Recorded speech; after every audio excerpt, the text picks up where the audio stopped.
मेरे ख्याल से एक बड़ा प्लेटफॉर्म जो कि 80 साल से तमाम दुनिया से जो बड़ी बड़ी शख्सियात हैं, हेड ऑफ़ द स्टेट्स आते हैं, इज़हार ख्याल करते हैं, कॉमन इश्यूज़ के, कॉमन प्रॉब्लम्स के, कॉमन सॉल्यूशंस के लिए डिबेट की जाती है ताकि कॉमन सॉल्यूशंस को ढूंढा जा सके। एक बहुत बड़ा प्लेटफॉर्म।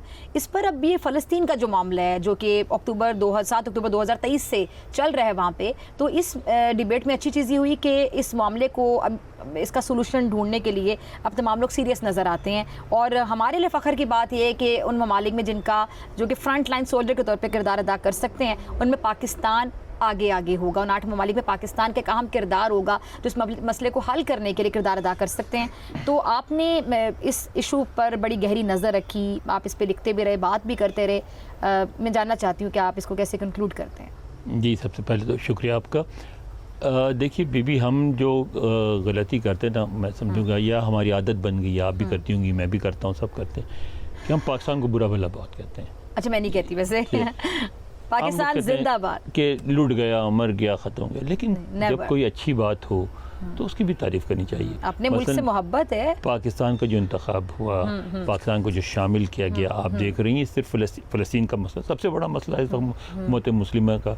उसमें 52 ममालिक हैं मुसलमान, उसमें से 8 मुल्कों का इंतखाब किया गया, ये समझ के किया गया कि ये 8 के 8 इस काबिल हैं कि इसमें कोई किरदार अदा कर सकते हैं। ठीक है, आपको जो प्रोफाइल बना, वो जो जंग हुई भारत के खिलाफ, जिसमें जवाब दिया भारत को, आपकी जो परफॉर्मेंस देख के आपको प्रोफाइल बना है ना। और हमने अपने मुंह से नहीं कहा कि देखो हमारी परफॉर्मेंस, दुनिया ने देखी, किसी की अपने मुंह से लोग तारीफ कर रहे हैं हमारी, किसी की सिफारिश पे नहीं बना। एग्जैक्टली। तो इसको अप्रिशिएट करें। बिल्कुल। अब लेकिन मैं जहाँ एक चीज़ और कहना चाहूँगा, इसमें हमें वार्निंग भी इसमें है कि मैं देख रहा था हमारे यहाँ मसलन पाकिस्तान और सऊदी अरब का जो पैक्ट हुआ, उसमें भी इस वॉर का जो इंडिया के खिलाफ वॉर है उसका भी किरदार है। लेकिन अब बहुत से लोग ये कहते नज़र आते हैं कि जी अब हम जाके इसराइल से जंग करेंगे और हमारी फ़ौजें इसराइल की सरहद तक पहुंच चुकी। ये बिल्कुल गैर ज़िम्मेदाराना और गलत बात है। पाकिस्तान किसी के ख़िलाफ़ जारहाना ज़ाम नहीं रखता। पाकिस्तान सऊदी अरब का समझौता जो एक दफ़ाई समझौता है, 2 ममालिक के दरमियान, किसी तीसरे मुल्क के ख़िलाफ़ नहीं है। हमें ख़ुद अपने मुल्क को फंसाने की भी बात नहीं करनी चाहिए। रही बात ये किस तरह हुआ सारा कुछ, आप भी थी, मगर आप थोड़ा देर से आई, मैंने पूरा ऑब्ज़र्व किया सारी सिचुएशन जो हुई UNGA में। उसमें ये है कि अमेरिका में भी आपने भी देखा होगा, मुसलसल फ़लस्तीन की हमायत में यूनिवर्सिटीज़ में, सड़कों पे, वाइट हाउस के सामने तो लाखों लोगों का हुआ समझो मुजाहरा। एक दफ़ा कांग्रेस के सामने हर तरफ मुजाहरा होता रहा है। दुनिया में एक एहसास बढ़ा है, बना है, और अब इस स्टेज पे पहुंच गया है जिसमें आपने देखा कि अब यूरोपीय ममालिक भी कह रहे हैं कि इस मसले को हल होना चाहिए। ये जो जेनोसाइड है, ये खूनरेज़ी है फ़लस्तीनियों की, ये रुकनी चाहिए। ठीक। अनवर भाई, ये अभी जब ये एड्रेस हो रहा था, ये जनरल असम्बली में खिताब हो रहा था, नेतन्याहू जब खिताब करने लगे, तो जो मुस्लिम ममालिक के जितने भी हेड ऑफ़ द स्टेट्स थे, उन्होंने जो वॉकआउट किया वहाँ से एहतजाजन, वो बाहर निकल गए। इसका कितना इम्पैक्ट गया? उसमें भी एक बात बताऊँ आपको, फिर कुछ थोड़ी बातें कर देनी चाहिए अपने मुल्क की तारीफ़ में।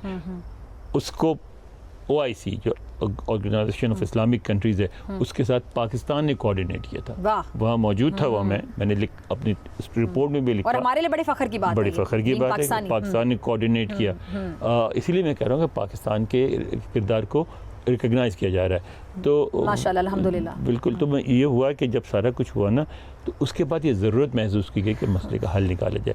तो हल कैसे निकाला जाए, उसमें एक बात नज़र आई कि एक तो नेगोशिएशन के लिए एक ऐसी टीम बनाई जाए जिस पर फ़लस्तीनी एतमाद करते हों, मुसलमान एतमाद करते हों, अरब एतमाद करते हों, और फिर वो उस टीम की एक फ़ोर्स बनाई जाए जो डिसंगेज करे इसराइल को और फ़लस्तीनियों को। उसमें भी ऐसे ममालिक के सिपाही शामिल हों जिस पर एतमाद किया जा सके। तो अगर 2 बातें इस्टेब्लिश होंगी कि पाकिस्तान उन मुल्कों में शामिल है जिनके बारे में समझा जाता है कि मसाइल हल करवा सकते हैं। दूसरी बात यह है कि पाकिस्तान की फ़ौज को इस काबिल समझा जाता है कि वो डिसंगेज कर सकते हैं। ठीक है जी। अच्छा अनवर भाई, ये अभी जो पाक सऊदीया जो माहिदा हुआ, अमन माहिदा, उसके बाद भी इसराइल के हवाले से मैं ख़ास तौर पे अगर बात करूं तो उनको बड़ा मुंह तोड़ जवाब था, क्योंकि उसकी भी टाइमिंग आप चेक करें कि जब वो माहिदा हुआ वो टाइमिंग क्या थी।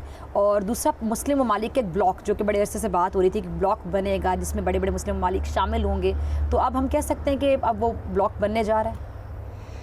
देखिए कबल अज़ वक्त बात होगी, ये यहाँ मैं ज़रा एहतियात करता हूँ, मसलन जिस हद तक रोल है पाकिस्तान का उस हद तक रहने दें। जब हम उसको बढ़ाते हैं तो फंसे वाली बात करते हैं।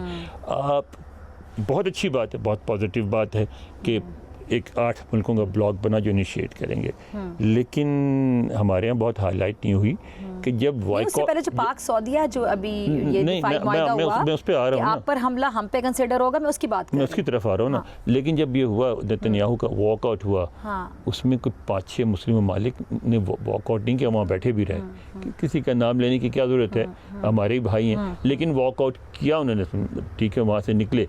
तो इसलिए इस तरह की फ़ौज इतनी आसानी से बन नहीं जाएगी, और ना सऊदी अरब चाहेगा कन्फ्रंट करना इसराइल को, ना पाकिस्तान चाहेगा इसराइल को कन्फ्रंट करना, ना कोई और मुल्क चाहेगा, इसलिए कि एक बहुत बड़ा रिस्क है और उसमें बहुत तबाही फैलेगी। हमारी फ़ौज में भी मुस्तहकम है, सब कुछ है, लेकिन हमें खामखा किसी को अनवाय करने की, किसी को से जिसे पंजाबी में कहते हैं पंगा लेने की ज़रूरत नहीं है। तो मैं समझता हूँ कि हमें इस तरह की बातें नहीं करनी चाहिए कि अब हम ये भी कर सकते हैं वो भी कर सकते हैं। हमें खामोश रहना चाहिए इन मामलों।